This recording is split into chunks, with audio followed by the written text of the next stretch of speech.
कविता एक रात्र चिंब भिजलेली.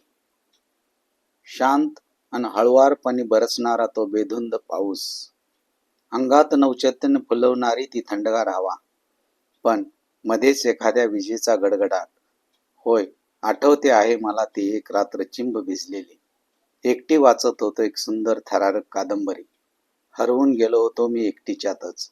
इतक्यात दारावरची टकटक ऐकून मी भानावर आलो. पाहतोय तर काय, एकटी उभी होती दारात, थिजलेली. होय, आठवते आहे मला ती एक रात्र चिंब भिजलेली. काहीच न बोलता ती सरळ घरात आली आणि पसरवला सगळीकडे रातराणीचा सुगंध. दोरीवरचा टॉवेल घेतला खसकन ओढून, कोरडा केला केश संभार. अद्रक वेलचीचा फेसाळ चहा घेतला स्वतःच बनवून, मात्र पिताना जराशी थरथरलेली. होय, आठवते आहे मला ती एक रात्र चिंब भिजलेली. कोण तू, कुठून आलीस, हिंमतच होईना विचारायची.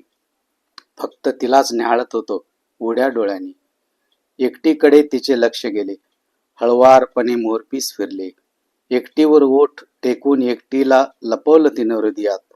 तेव्हा खूपच सुंदर दिसली मला ती निस्तब्ध डोळे मिटलेली.